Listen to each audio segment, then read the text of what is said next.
Hi, this is Rich Colin, Director of Football Operations for the Southern California Collegiate Football Officials Association. We're going into our last 2 weeks of competition. The games are going to get very intense. Keep up the good work, stay focused. We're going to now look at our 9th video production. We've got a lot of compliments over it, and a lot of our coaches are watching it. They're showing it to their players. So hopefully what we've done this year is really done a lot for our student athletes and our coaches. So with that, Greg, let's go on to week 9.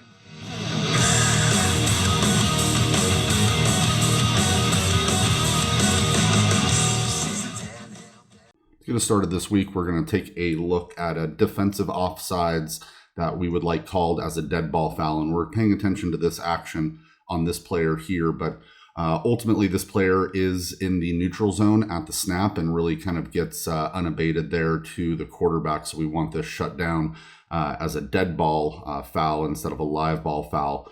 Again, ultimately, flanks, if you can't see the ball at the snap, this is a bit of a problem. We know that the neutral zone is the width of the ball and extends across the sidelines. But as I slow this down here a little bit, film is pretty good here in this particular case where you could barely see the ball, given that this player is covering it up with his left leg there.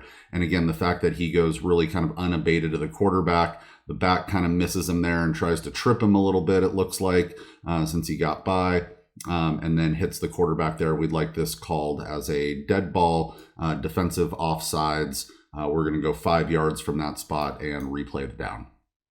Good opportunity here to pregame on this week. So we're going to be paying attention to the action on this defensive end here, who kind of appears to enter the neutral zone. Again, we just reviewed that the neutral zone is the length of the ball moving forward here. So ultimately, is he in the neutral zone? I don't know. That's awfully close. And then it really causes a delayed reaction, there by the offensive lineman. So if I kind of slow it down there a little bit, is he in the neutral zone right there? Or is he, making some sort of a signal that is simulating the snap? And we know from 715 5 there that no player shall use words or signals that disconcert opponents when they are preparing to put the ball into play. No player may call defensive signals that simulate the sound or cadence of or otherwise interfere with the offense starting the signal. So in this particular case, I think, I think this is on the offense. False start on the offense. It's kind of too delayed. He gets in there. His foot is still pretty stationary. He's not making any abrupt movement at that point. And then the offensive lineman, does go out. Some of you might disagree with me. I don't work the flanks very often there, but definitely something that you should pregame on this week on what you're going to do in these particular situations.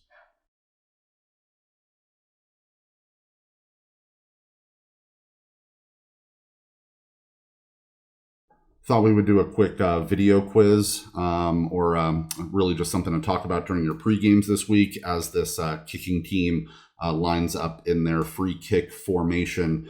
Maybe discuss this formation specifically and what you would do as a crew in this particular situation. So I'll kind of freeze it right here. This ball was kicked in this formation. Is this a foul? If so, what is the foul and how is the foul enforced? Could get your pregame discussions kicked off in a good way this week. So good luck.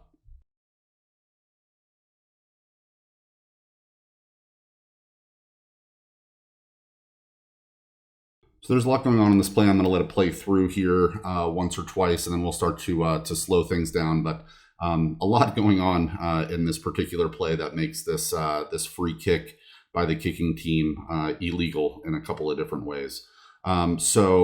Assuming, again, we don't have sound, on a lot of this film here, but assuming that the ready for play was blown, right about here, none of the officials have their hands in the air, indicating to the referee that we're ready on the ready for play. So I'm going to assume that the ready for play was already given by the referee. And once the ready for play has been blown, This player that is more than 5 yards behind Team A's restraining line here has established himself as the kicker.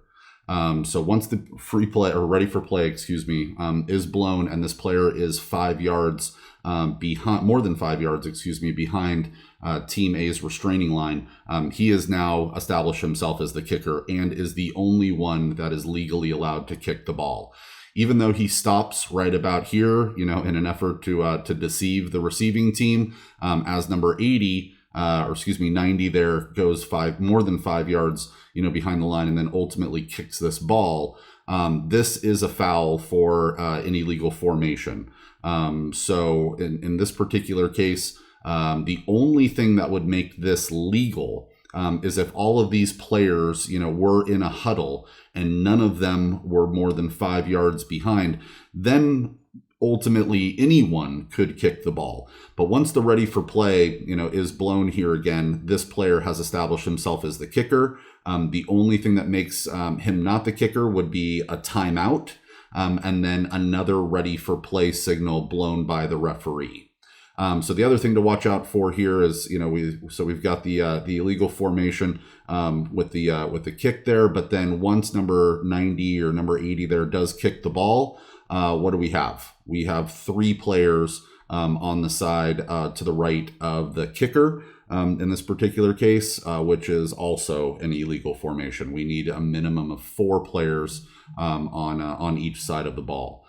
So again, kind of a lot going on in this play. If the receiving team is next to put the ball into play, this foul can be enforced from the succeeding spot. If the kicking team does end up recovering this ball, and team R is not the next to put the ball into play, then the only spot that we can enforce this penalty from would be the previous spot.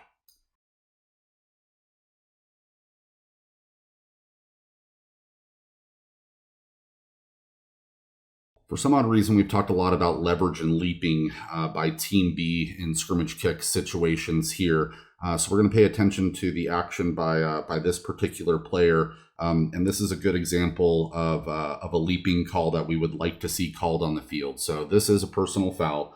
If you check out 9-1-11, this is not a foul if a player was aligned in a stationary position within 1 yard of the line of scrimmage when the ball was snapped. But, in this particular case, this really is a safety foul, not only for this particular player that leaves his feet to try to leap over that big offensive lineman, number 79 there, but also a safety issue for the lineman, there as well, in trying to get protection, of themselves as this player has a running start, to try to get up and get over and leap over on this attempted field goal here. So this is a good example of a leaping call that we would like to see on the field, or called on the field. In this particular case, it doesn't look like they had a flag on this.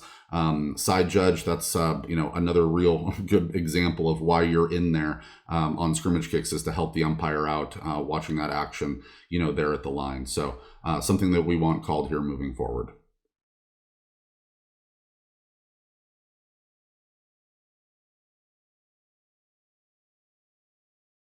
Our next play, we're going to look at a horse collar tackle that was actually incorrectly called here on the field. So you'll want to pay attention to this action on the quarterback here as he scrambles and gets outside of the pocket.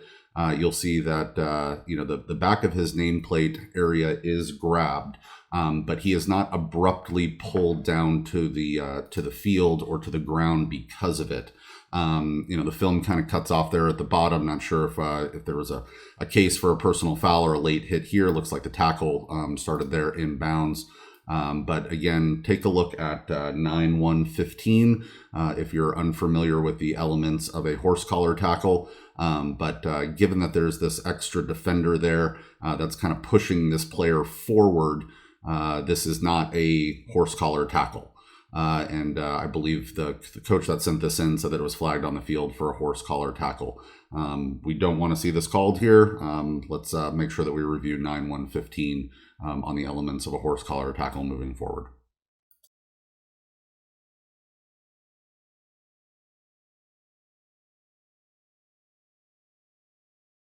And to close us out here this week, we're going to look at a good example of what we'd like called as a personal foul for unnecessary roughness. And we're going to pay attention to this action at the top of the screen by this particular lineman here. And sadly, I think these are, becoming all too common. We saw one in a SCCFOA training tape, I think last week or the week before. And for whatever reason, these players are trying to get on TikTok or social media, but, they're really making these second acts that are dangerous, and they're safety fouls here. So as you'll see, this lineman comes in. There are two of them that push this player to the ground, and then the lineman really just falls on top of him, jumps on top of him here. This, ultimately is a form of holding. You can't hold the player or an opponent, against the ground with your body weight there. But certainly this act of jumping on top of him here, spreading his arms, again, really using his body weight, spins around a little bit. Good get by the referee here, as this would be his key to stay on, and this is a quick pass, by the quarterback, not being threatened at all. So good job by this referee on this get, but something that we want to see as a personal foul for unnecessary roughness moving forward. I think once you throw this and you're marching them back 15 yards, you're not going to see it happen again. So with that, have a great week 9, everybody. Be safe out there and have fun.